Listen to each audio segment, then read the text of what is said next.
Bismillahirrahmanirrahim. Assalamualaikum warahmatullahi wabarakatuh. Jadi Alhamdulillah bersama saya Muhammad Ridha bin Muhammad. InsyaAllah kita akan membincangkan berkenaan dengan Al-Quran dan Al-Qiraat. Dan pada video kali ini kita akan berkongsi berkaitan huruf ataupun kalimah yang boleh kita gunakan sebagai kata kunci untuk kita memulakan bacaan kita dalam ayat-ayat Al-Quran. Jadi semasa kita membaca Al-Quran, sudah pasti kita akan bertemu dengan ayat-ayat yang panjang. Yang panjang, beberapa baris dan nafas kita tak sampai. Jadi bagaimana? Bagaimana kita nak berhenti, bagaimana kita tak mulakan semula. Sebab kadang-kadang ada ayat-ayat yang tidak mempunyai tanda waqaf. Tanda waqaf dia mungkin satu baris panjang, dua baris baru jumpa. Jadi nafas kita tak sampai. Jadi di sini saya merujuk kepada buku Ilmu Waqaf dan Ibtidah Pengenalan Ringkas dan ada dinyatakan beberapa huruf ataupun kalimah sebagai kata kunci untuk kita memulakan bacaan pada huruf atau kalimah tersebut sekiranya tidak ada tanda waqaf. Jadi ini adalah kita kata teknik lah. Teknik secara umum. Bukannya kita kata confirm ke mutlak ke tidak. Ini secara umum. Dan kalau ada tanda waqaf, kita berhenti pada tanda waqaf. Kita mulakan semula daripada situ. Itu lebih utama. Kalau tak ada, maka kita boleh gunakan sebagai contoh kita mencari Al-Quran yang ada tanda waqaf ibtidak. Itu juga boleh jadikan panduan. Kalau kita tak ada Al-Quran tersebut, maka ini adalah antara cara yang boleh kita gunakan. Jadi kita lihat yang pertama adalah huruf waw. Huruf waw yang bermaksud dan. Jadi kalau kita lihat dalam Al-Quran, banyak sangat huruf-huruf waw ini. Dan apabila ayatnya panjang, kita tak tahu mana kita nak berhenti, mana kita nak mulakan semula, maka mungkin kita boleh bertemu, boleh jumpa dengan huruf waw dalam ayat tersebut. Maka kita ambil daripada waw yang bermaksud dan. Sebagai contoh dalam buku ini, Bismillahirrahmanirrahim. حرمت عليكم أمهاتكم وبناتكم وأخواتكم وعماتكم وخالاتكم. Jadi kita lihat banyak waw. Jadi ambil daripada waw yang bermaksud dan. وعماتكم وخالاتكم وبنات الأخ وبنات الأخت وأمهاتكم. Sebagai contoh. Mengikut kepada kadar nafas masing-masing. Dan yang kedua kita lihat fa. Fa juga kita boleh jumpa banyak sangat di dalam Al-Quran, dalam ayat Al-Quran. Dan fa ini antara maksudnya adalah maka. Jadi kita lihat, kita boleh mulakan daripada fa. Kalau tak jumpa mana kita nak mula, cari waw tadi, kemudian cari fa. Fa juga banyak. Sebagai contoh, dalam buku ini, Surah Yunus ayat 24. Innama mathalul hayatid dunya kama in anzalnahu minas sama'i fakhtalata bihi nabatul ardh. Berhenti. Cari fa. Mana fa tadi? Fakhtalata bihi nabatul ardh mimma ya'kulun nasu wal an'am. Sebagai contoh. Kemudian yang ketiga, kata kuncinya kita boleh cari juga perkataan summa. Kalimah summa yang bermaksud kemudian. Contoh di dalam buku ini diberikan pada suratul Hajj ayat yang kelima. Ya ayyuhan nasu in kuntum fi raibim من البعث فإنا خلقناكم من تراب ثم من نطفة. Nafas pun habis. Ada summa tadi. ثم من نطفة ثم من علقة ثم من مضغة. Contoh. Kemudian yang keempat, kita boleh juga mencari kalimah hatta yang bermaksud sehingga. Sebagai contoh dalam buku ini, kalimah hatta, surah Yusuf ayat 61.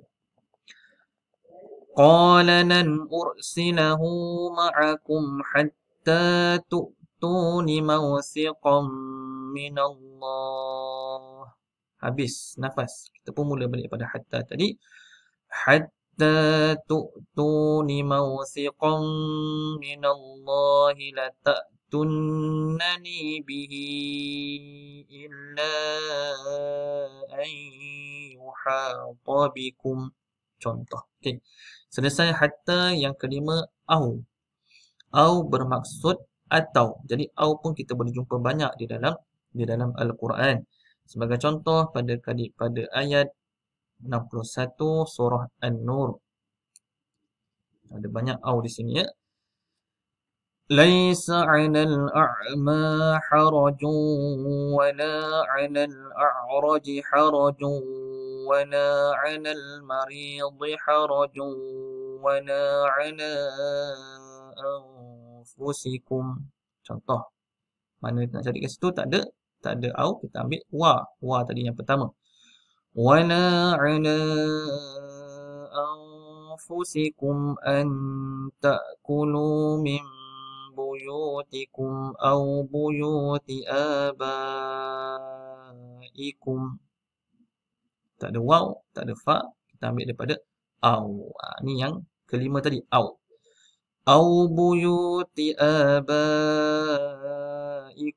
aw buyuti ummahatikum aw buyuti ikhwanikum aw buyuti akhawatikum, dan seterusnya. Ada banyak au di sini. Kemudian kita melihat yang keenam adalah kalimah illa. Kalimah illa yang bermaksud melainkan ataupun kecuali. Illa kita boleh jumpa juga banyak di dalam Al-Quran. Sebagai contoh di sini dalam buku ini pada suratul Kahfi ayat 55. وَمَا مَنَعَ النَّاسَ أَن يُؤْمِنُوا إِذْ جَاءَهُمُ الْهُدَى وَيَسْتَغْفِرُوا رَبَّهُمْ إِلَّا أَن تَأْتِيَهُمْ. Contoh, nafas dah tak sampai dah. Ambil balik daripada illa tadi. Illa an ta'tiyahum sunnatul awwalin. Contoh. Okey. Jadi illa juga kita boleh jumpa banyak di dalam Al-Quran. Okey. Kemudian yang ketujuh, contoh di sini adalah asa. Asa yang bermaksud di sini boleh jadi sebagai contoh diberikan di dalam buku ini pada suratul Hujurat ayat yang ke-11. Kita baca. Ya ayyuhallazina amanu la yaskhur qaumun min qaumin asa an yakunu khairan minhum. Nafas habis.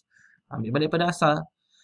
عسى أن يكونوا خيرا منهم ولا نساء من نساء عسى أن يكن خيرا منهن. Contoh. Dan yang terakhir di sini kita lihat nombor 8 adalah kalimah qala. Qala ni ataupun mungkin yang seumpama dengannya qala, qalu, adik-beradik dia lah. Ada banyak qala ni yang bermaksud dia berkata. Ada kawan-kawan dia, geng-geng dia banyak qala, qalu, yaquluna dan sebagainya. Sebagai contoh pada buku ini, Suratul Naml ayat 18. Ayat 18 ni, dia punya kalimah adalah qalat. Qalat. Kita lihat. حتى إذا أتوا على واد النمل قالت نملة يا أيها النمل ادخلوا مساكنكم. Habis nafas contoh. Kita pun ambil daripada qalat tadi.